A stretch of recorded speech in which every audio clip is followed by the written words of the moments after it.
하나님은 우리가 더 깊은 곳으로 들어가기를 원하십니다.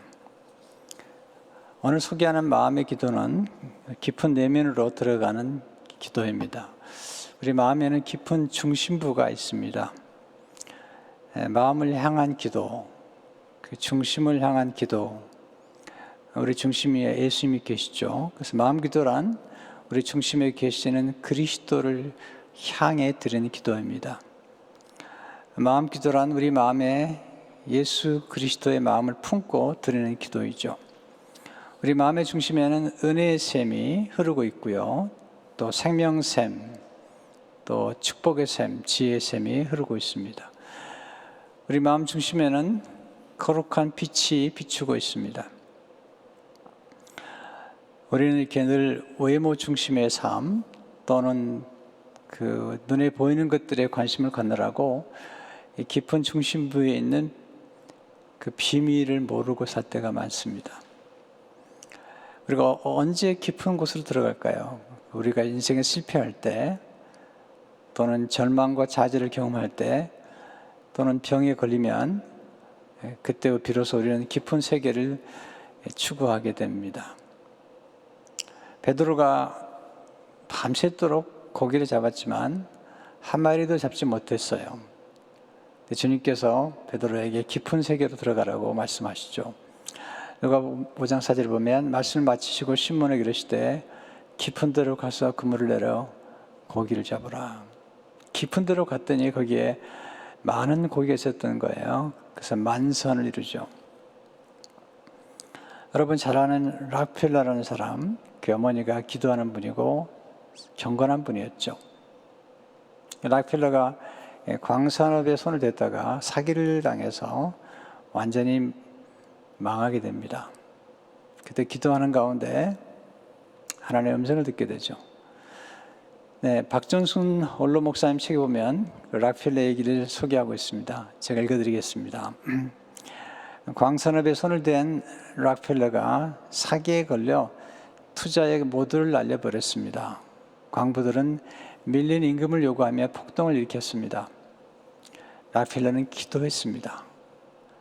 그때 들린 음성은 더 깊이 파라였습니다. 그는 하나님의 음성을 믿고 폐광을 다시 파기 시작했습니다. 좀 더 깊이, 더 깊이 폐광을 파내려가는 락펠러를 지켜보는 사람들은 실패의 충격으로 제정신이 아닌 것으로 여겼습니다. 더 깊이 파내려가던 어느 날 검은 물체가 솟구쳤습니다. 석유가 터진 것입니다. 검은 금 유전을 발견한 것입니다. 갈릴리 바닷가의 실패자 베드로도 깊은 데로 가서 그물을 내려는 말씀 때문에 만선의 기쁨을 누렸습니다. 은혜의 바다는 길고 깊습니다. 차삭거리는 바닷가를 맴돌면 은혜를 체험하기 힘듭니다. 깊은 데로, 보다 더 깊은 데로, 그리고 더 깊이 파야 합니다. 성도가 깊이 내려가면 발견하는 것은 석유가 아닙니다. 석유보다 더 귀한 것, 생명의 샘, 사랑의 샘, 은혜의 샘을 경험하게 되고 그리스도를 만나게 됩니다. 오늘 우리가 배우려는 말씀 통해서 깨닫는 아주 소중한 기도의 비밀들을 첫째로 하나님 우리가 내면의 성소에서 기도하기를 원하십니다. 우린 성전이죠. 고린도서 3장 10절을 보게 되면 너희는 너희가 하나님의 성전인 것과 하나님의 성령이 너희 안에 계신 것을 알지 못하느냐. 이게 우리의 정체성이죠. 예수님이 성전이시고 우리가 하나님의 성전이라는 것입니다. 우리 안에 성령이 거하신다는 것입니다. 교회는 건물이 아닙니다. 우리가 교회입니다. 우리 안에 거룩한 성소가 있습니다.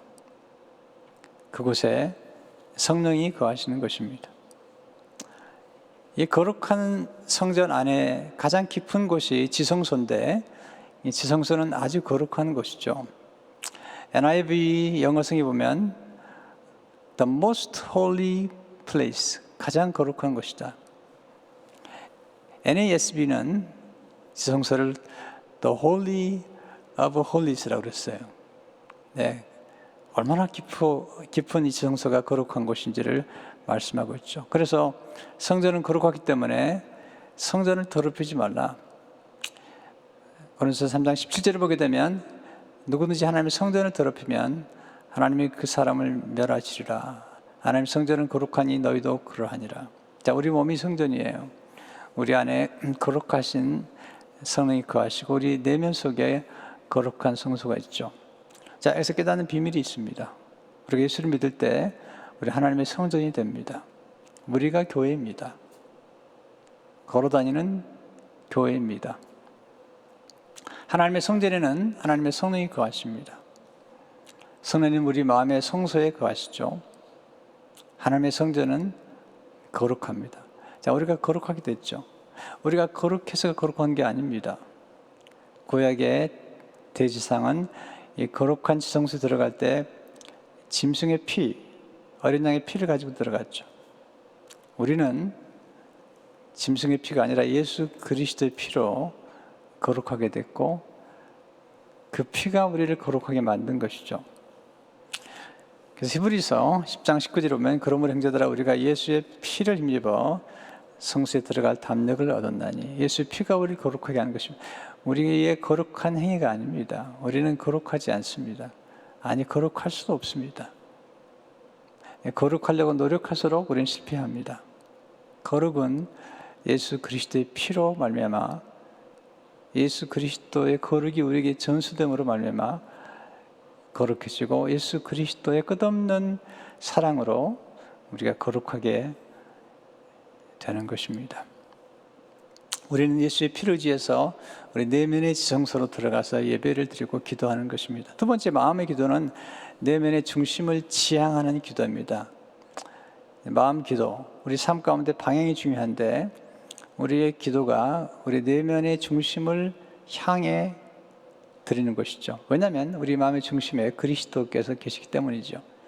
이 지향이란 단어를 찾아보니까 어떤 목표로 뜻이 쏠려 향함 또는 그 방향이나 그쪽으로 쏠리는 의지, 어떤 방향을 향해서 나아가는 것, 이게 지향인데 이 한문이 재밌어요. 지향이라는 한문은 뜻지와 향의 합성어입니다.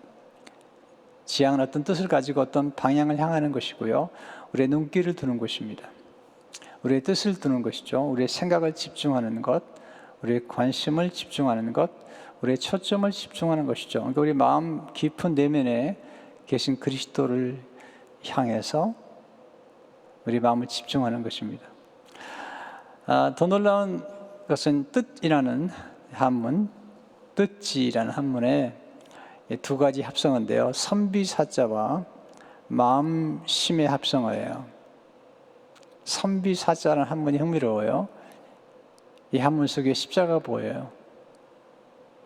선비사 속에 십자가 보이는데 원래 지향이라는 단어는 선비가 마음에 뜻을 품고 사는 거예요. 근데 우리 그리스도인들은 마음에 그리스도를 품고 예수 그리스도의 십자가를 품고 살 뿐만 아니라 그리스도의 십자가를 향해서 늘 기도하는 거예요. 우리 안에는 예수님이 사세요. 갈라디아서 2장 20절을 보게 되면 내가 그리스도와 함께 십자가에 못 박혔나니 그런즉 이제는 내가 사는 것이 아니요 오직 내 안에 그리스도께서 사시는 것이라. 이제 내가 육체 가운데 사는 것은 나를 사랑하사 나를 위하여 자기 자신을 버리신 하나님의 아들을 믿는 믿음 안에서 사는 것이라. 이것이 영적인 진리고 영적인 실체예요. 영적인 현실이에요. 네. 그런즉 이제는 내가 사는 것이 아니요 오직 내 안에 그리스도께서 사는 것이라. 바울은 분명히 말하죠. 내가 사는 것이 아닙니다. 오직 내 안에 그리스도께서 사시는 것입니다. 이게 뭘 의미할까요? 원래 우리 자신은 첫 번째 아담에 의해서 태어난 사람이죠. 첫 번째 아담에서 태어난 우리 이 모습은 거짓 자아예요. 영성가들은 이걸 잘 구분해 주는데요. 조금 설명해 드릴게요. 이해가 돼요.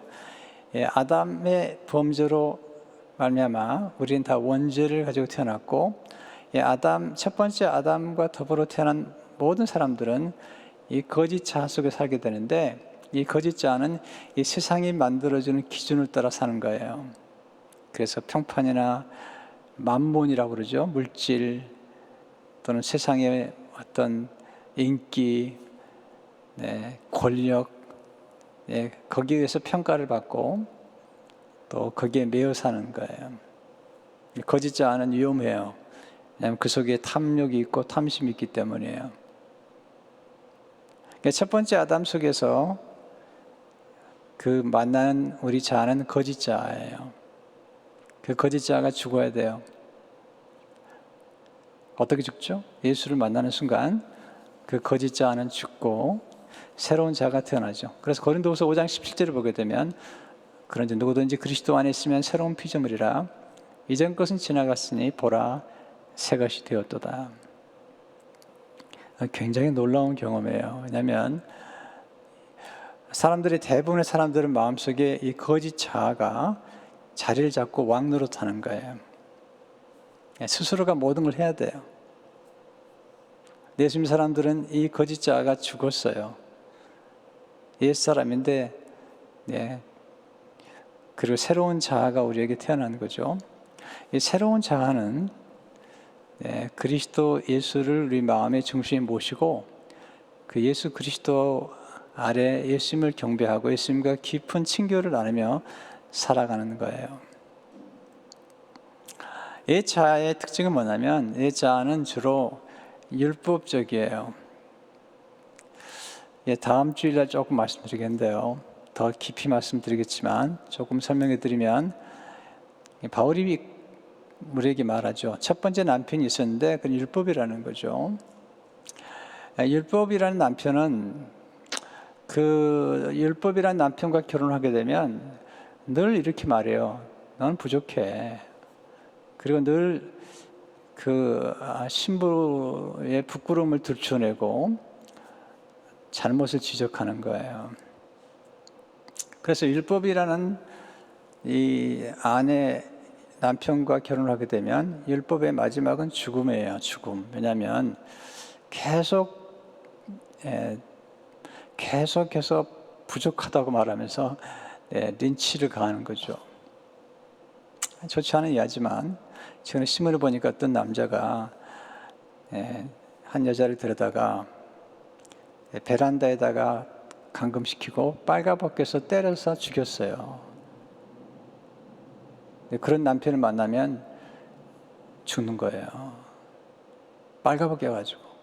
그러니까 율법이란 신랑은 우리 자신의 모든 것을 발가벗겨 놓고, 그리고 우리의 수치를 드러내게 만들고 우리가 부족한 것만 계속 지적하는 거예요. 그 남편 만나면 인생이 공고해지는 거죠. 원래 율법 자체가 나쁜 건 아닌데 율법이 가지고 있는 성향이 그런 거예요. 그래서 율법이란 남편과 함께 사는 사람들을 예수 믿고도 여전히 율법이란 남편과 사는 분들이 많아요. 그래서 늘 내가 뭔가를 해야 되는 거예요. 늘 불안한 거죠.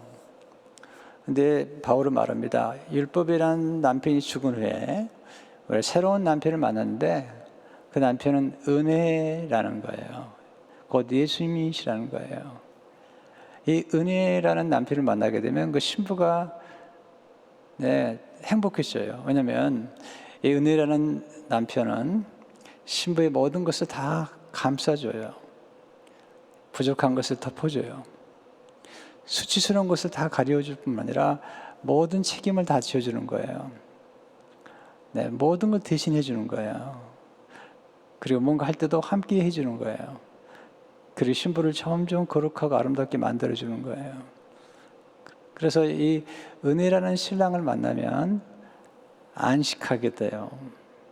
자, 우리가 내면의 성소에 들어가면 만나는 신랑이 계신데 예수님이시죠. 그게 우리가 추구하는 거예요. 율법과 진리는 달라요. 예수님 안에 은혜가 있었고 진리가 있었는데 이 진리는 무엇을 의미하냐면 우리를 자유케 하는 거예요. 율법은 우리를 자유케 하잖아요. 우리를 법으로 메어버리는 거예요. 근데 예수 그리스도 하나님께서 우리 주신 진리는 요한복음 8장 32절에 보면 진리를 아지니 진리가 너를 자유케 하리라는 거예요. 뭘 자유케 하죠? 로마서 8장에 보면 죄와 사망의 법에서 우리를 자유케 해서 생명의 성령의 법으로 인도하는 거예요. 진리는 뭐냐면 우리가 더 이상 율법이란 신랑 아래 있지 아니하다는 거예요. 우리가 은혜라는 신랑 대신 예수님 안에 산다는 것을 보여주는 게 진리예요. 그래서 예수님 안에는 은혜와 진리가 충만한 거예요. 네, 진리의 빛이 들어오면 우리는 예수님의 신부이며 우리는 하나님의 자녀라는 사실이에요. 그리고 우리는 이제 율법에서 자유케 되었고 죄와 사망의 법에서 자유케 되었다는 거예요. 내가 뭔가 노력해만 되는 행위 중심의 삶에서 자유케 된다는 거죠. 이제 이걸 알 수 있는 것이 이제 그 레멘의 성소에서 우리가 경험하는 거죠. 진정한 안식이라는 것은 율법 아래 있으면 안식이 없어요. 은혜 안에 있을 때 안식이 가능하죠. 안식 기도가 이제 다음 주에 마지막으로 드리겠는데요. 안식의 비밀은 바로 은혜로운 신랑을 만나는 거예요. 아니 만날 뿐만 아니라 그분 안에서 사는 거죠. 우리 마음의 왕자에 만몬을 갖다 놓거나 세상을 갖다 놓거나 아니면 스스로가 왕이 돼가지고 앉아 있으면 행복하지 않아요. 내 마음의 왕자에 은혜로우신 신랑, 우리의 모든 죄를 대신 담당해 주시고 우리의 모든 수치를 대신 담당해 주시고 우리의 모든 수치를 덮어주시고 우리를 끝없이 사랑하시고 파도가 밀려오듯이 물밀듯이 늘 우리에게 사랑을 베풀어 주시는 그 놀라우신 그 예수 그리스도를 중심에 모신 분은 행복해요. 만족스럽고 천국을 경험하는 것이죠. 파스칼이 그렇게 얘기했어요. 하나님 없이 사는 사람이 비참한 까닭은 마음 한복판에 스스로를 둔 탓이며 하나님과 더불어 사는 사람의 행복은 그리스도를 중심으로 삼고 완벽한 사람이었던 그분의 삶을 따라가기 위해 힘쓴 덕이다. 이게 좋은 남편을 만나야 돼요. 네, 가정도 마찬가지죠. 어떤 가정은 율법이 움직여요. 늘 부족하다는 거예요. 늘 못됐다는 거예요. 그러니까 집안이 안식이 아니에요. 집안이 싸움터죠. 그런데 은혜가 움직이는 집안은 다르죠. 용서하고 사랑하고 덮어주고. 그래서 은혜가 움직여야 돼요. 마음 기도를 드리게 되면 우리 마음의 집에 천국을 경험하게 될 뿐만 아니라 사람들의 관계도 놀라운 변화를 경험하게 되죠. 세 번째, 마음의 기도는 내면의 중심으로 들어가서 드리는 기도죠. 마음을 향하고 중심에 들어가는 거죠. 왜 중심에 들어가냐면 거기에 성령이 계시기 때문이죠. 하나님의 성전인 것과 하나님의 성령이 너희 속에 거하신다는 거죠. 그런데 예수님께서 참 신비로운 말씀하세요. 내가 너에게 성령을 보내줄 텐데 그 성령이 너희 안에 거하실 것이라고 말씀하신 다음에 또 놀라운 얘기를 하세요. 요한복음 14장 20절에 보면 그날에는 내가 아버지 안에 너희가 내 안에 내가 너희 안에 있는 것은 너희가 알리라. 신비롭죠? 예수님이 아버지 안에 계시고요. 우리가 예수님 안에 거하시고요.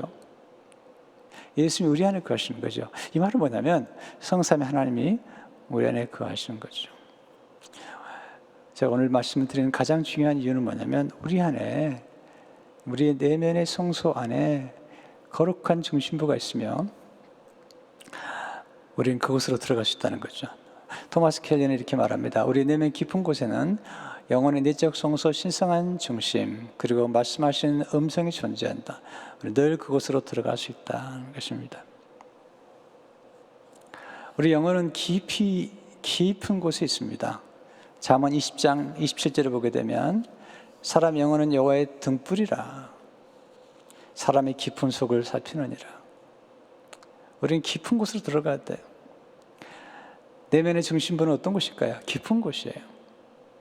깊도다 하나님의 지혜와 지식이요. 영성을 추구하는 사람들은 늘 깊이를 추구했어요. 깊은 바다, 깊은 은혜의 바다. 내면의 중심부는 고요해요. 영혼은 시끄러운 걸 싫어해요. 고요함을 좋아해요. 저도 좋아해요.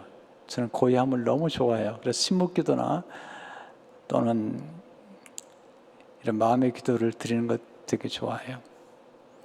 내면의 중심부는 침묵의 세계죠. 하나님의 언어는 침묵의 언어예요. 침묵은 고요함이에요. 침묵은 우리 마음에 있는 이 불꽃을 가꾸는 거예요. 말을 많이 하잖아요. 그러면 우리 마음속에 있는 불꽃이 시들어 버려요. 그래서 욕하거나 말을 많이 하면, 또 더러운 말을 많이 하거나 그런 말을 많이 하면 우리 마음에 불이 사그라지기 때문에 힘을 잃어버려요. 우리 언어가 타락해 버리는 거예요. 근데 침묵하게 되면 침묵 속에서 나오는 언어는 생명의 언어예요. 내면의 중심부에는 거룩한 불꽃이 타오르는 곳이에요. 성령의 불꽃이, 성령을 소멸하지 말라고 그러잖아요. 성령의 불꽃이 있는데 이걸 잘 갖고 와야 돼요. 토마스 아킨포스가 말했어요. 사람은 추워지기 시작하면 불을 피우는 그 작은 일을 무슨 큰 작업인이라 생각하여 오히려 외부에서 평안을 찾으려 한다. 여러분, 이 불은 우리 내면에서 타오르는 거거든요. 내면의 중심부에 생명수의 샘이 흘러넘치죠. Fountain of Life, 생명의 샘, 은혜의 샘이 넘치는 것이죠. 내면의 중심부에는 성삼위 하나님의 임재가 있죠. 하나님이 함께 하시면 놀라운 경험을 하게 되잖아요. 그래서 우리는 자꾸 거룩한 중심부로 들어가야 돼요. 좀 깊어져야 돼요. 너무 피상적인 것은 좋지 않아요. 네 번째, 마지막, 마음 기도를 드리기 위해서는 거룩한 단어를 선택해서 기도해야 돼요. 오늘 드리는 제가 이제 구체적인 방법을 좀 가르쳐 드리겠는데요. 이게 다 사실은 침묵 기도, 호흡 기도, 감성 기도 다 연결이 돼 있어요. 그래서 조금 비슷해요. 보통 호흡 기도와 마찬가지로 이 마음 기도도 하루에 한 20분 정도, 아침에 또는 저녁에 한 20분 그렇게 하면 좋은데요. 아침에 20분 정도 해도 괜찮아요. 그런 때 이제 20분 정도 기도하고 하루 종일 조용하게 마음 기도를 드리는 거죠. 어떻게 하면 좋을까요? 첫째로, 긴장을 완화하고 의자에 편히 앉아 침묵 기도를 드리십시오. 좀 부탁드리고 싶은 것은 이럴 때 꼭 다리를 꼬지 말고 다리를 약간 편하게 앉아서 허리를 펴고요. 긴장하시면 안 돼요. 침묵 기도를 잠시 드리는데 보통 한 1분, 2분만 드려도 돼요. 우리는 이 침묵을 두려워하는데 침묵이 중요해요.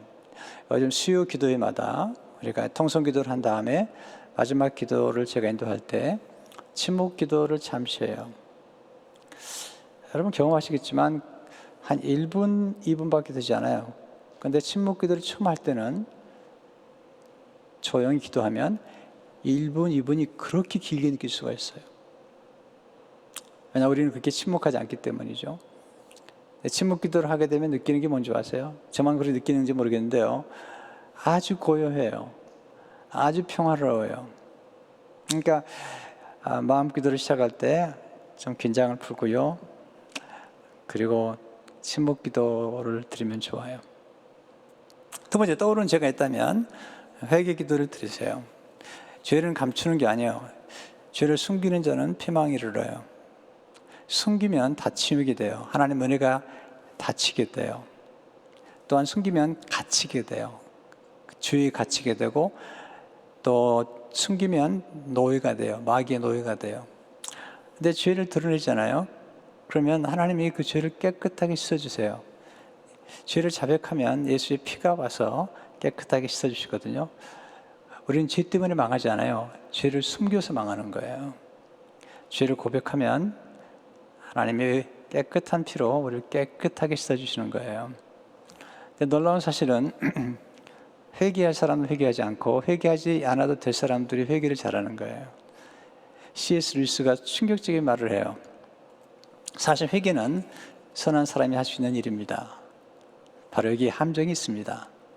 정작 회개가 필요한 사람은 악한 사람인데 완전한 회개는 선한 사람만 할 수 있는 말입니다.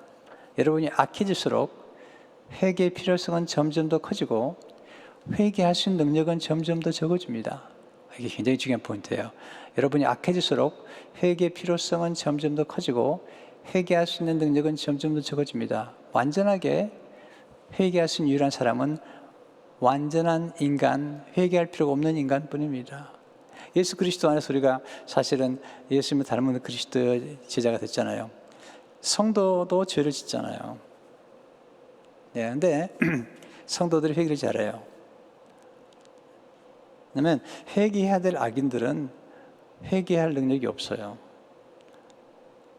근데 성도는, 예수님의 피로 거룩하게 된 성도는 회개를 잘하게 되죠. 떠오른 죄를 회개하면 회개는 개방성이에요. 열림이란 말이죠. 열리면 예수의 피가 임하고 빛이 임해요. 열리면 새로운 미래가 열려요. 축복이 열리는 거예요. 그래서 회개는 복된 거예요.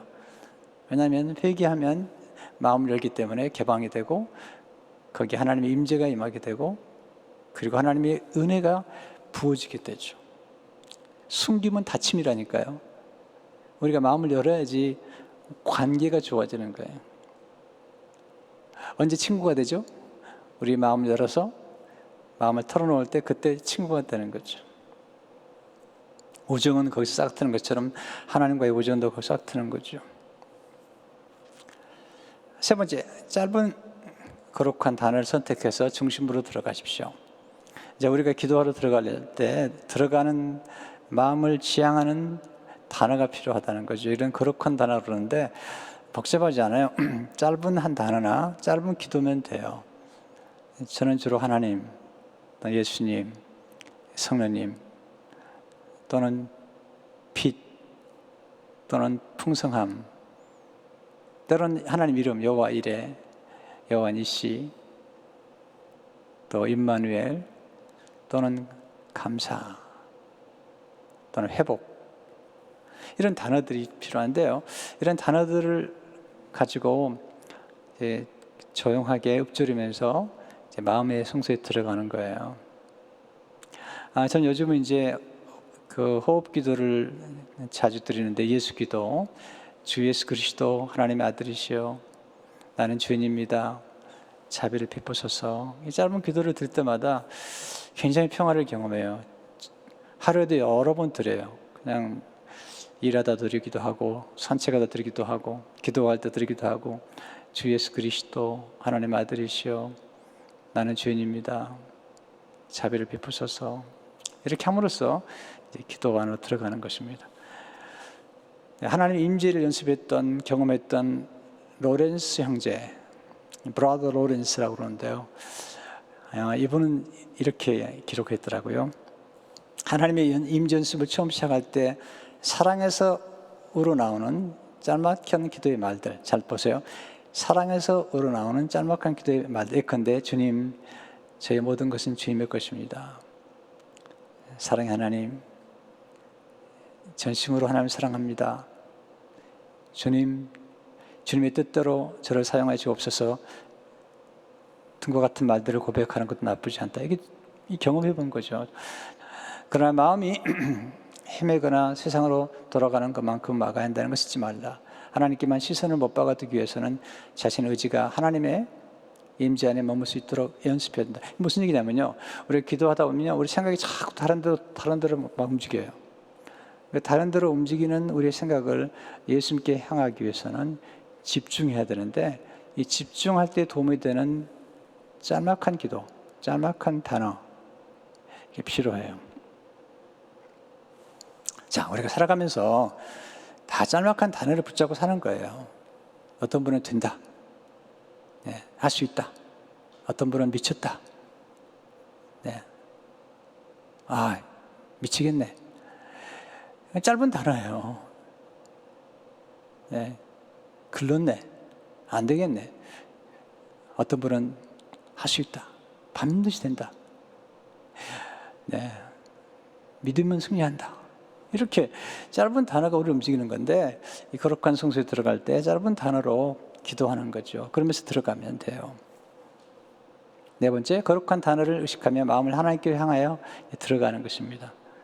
그리고 들어가서 하나님과 교제하는 거죠. 이것도 좋아요. 아침에 큐티를 하잖아요. 또는 성경을 암송하든지요. 또는 성경을 읽든지요. 그 중에서 한 문장을 붙잡는 거죠. 우리가 오늘 이제 말씀을 암송했잖아요. 빌립보서 2장 3절 4절 아무 일이든지 다툼이나 허용을 하지 말고 오직 겸손한 마음으로 각각 자기보다 남을 낫게 여기며 또한 각각 자기를 돌아올 뿐더러 다른 사람의 일을 돌보아 나의 기쁨을 충만케 하라. 자, 이렇게 아침에 암송했다면 네, 겸손하신 예수님 또는 겸손의 은혜를 주십시오.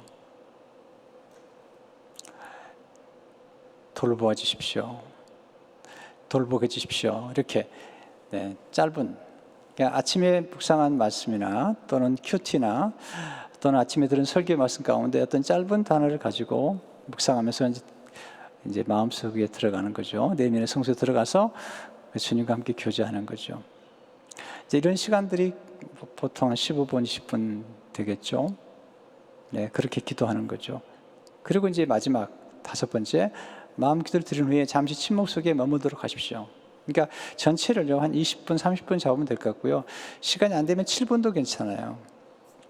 그리고 네, 침묵 속에서 마무리를 하는 거죠. 아침에 한 번, 또 저녁에 한 번 드리면 좋은데요. 뭐 그렇게 할 수 없으면 짧은 시간도 괜찮아요. 아침에 한 번도 괜찮은데요. 그럼 이렇게 마음의 기도를 드리면 어떤 결과를 경험하냐면 저의 경우는 고요함, 평강, 또는 어떤 기쁨 경험하게 되고요. 뿐만 아니라 열매가 나타나는데 겸손, 또는 순종, 사랑 이런 열매를 경험하게 돼요. 자, 이렇게 하면 하루 종일 제 마음의 기도는 하루 종일 하나님 임재 앞에 생활하는 것으로 이어지는 것 같아서 많이 경험하게 되죠. 그래서 일하다가도 마음 기도 드리게 되고요. 단순하지만 이렇게 경험하게 되면 굉장히 얼굴이 평화롭고요. 또 일을 하더라도 허둥대지 않고요. 또 침착하고요. 또 아이들을 기를 때도 아이들이 막 그냥 갑자기 울어도 침착하게 반응하고 그런 이제 경험을 하게 되죠. 그래서 우리가 이제 어떤 상황에 처할 때도 침착하게 대처하기 때문에 더 총명스럽게 반응할 수 있어요. 그리고 분별력이 생기고요. 반응 능력이나 대처 능력이 빨라져요. 사람들이 막 짜증을 부리고 화를 내도 함께 짜증 부리지 않아요. 네. 한 사람이 고요하면 그 고요가 전염시킬 수 있거든요. 그리고 상대방의 분노를 이렇게 수그러뜨릴 수가 있습니다. 그런 면에서 이제 이 기도는 정말 좋은 기도죠. 마음 기도를 통해서 공동체는 그리스도를 바라보게 되죠. 마음 기도는 개인이 드리는 기도지만 이 기도가 깊어지고 공동체가 같이 기도를 드리게 되면 어떤 결과를 가져오냐면 서로 안에 있는 마음을 바라보는 거예요. 서로 마음속에 있는 그리스도를 바라보는 거예요. 너무 아름답잖아요. 네, 부부가 같이 신앙생활 할 때 남편 안에 있는 그리스도를 바라보고 또 아이들 안에 있는 그리스도를 바라보는 거죠. 여러분, 아이들이 기도 잘해요. 아이들 속에 그리스도가 계세요.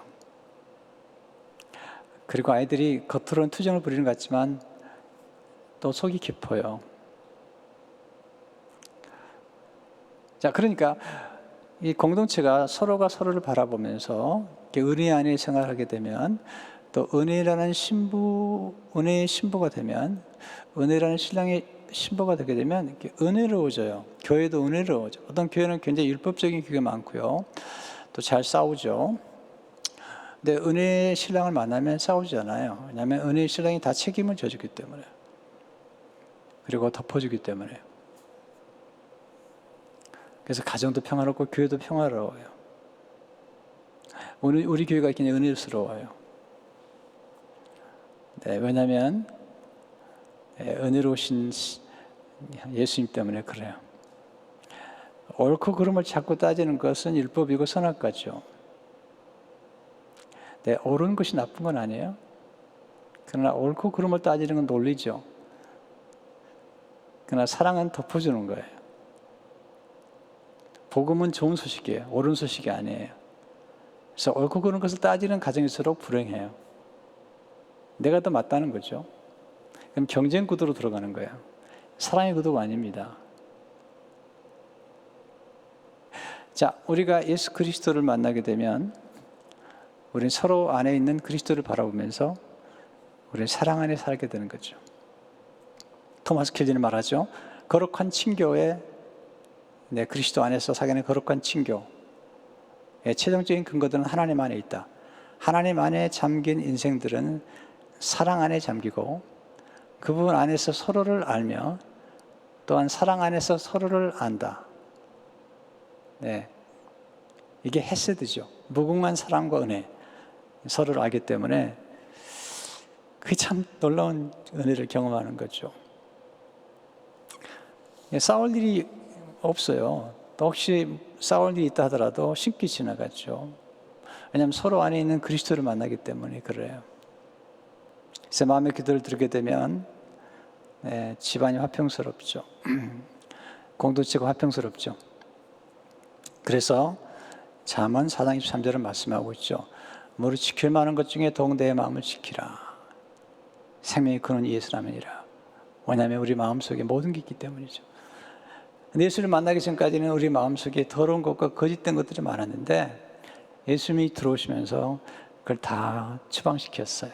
그래서 빌립보서 2장 5절을 보면 너희 안에 이 마음을 품으라. 그 그리스도 예수의 마음. 이 마음은 사랑의 마음이죠. 주님 말씀하시죠. 네, 수고하고 무거운 짐자라 다 내게로 오라. 내가 너를 쉬게 하리라. 그 다음에 말씀하세요. 너희 마음이 쉼을 얻을 것이다. 마음이 쉼을 얻는 것이다. 이게 안식이죠. 다음 주 오시게 되면 제가 안식기도에 대해서 말씀드리겠어요. 근데 안식의 가장 근본, 미리 말씀드려 조금, 안식의 가장 근본은 사랑에 있어요. 그리고 은혜에 있습니다. 네, 진리 되신 예수님께서 오셔서 눈을 열어준 거죠. 네, 율법이 아니라 은혜의 사랑의 눈을 열어주셨어요. 은혜가 많은 가정이나 공동체는 안식하죠.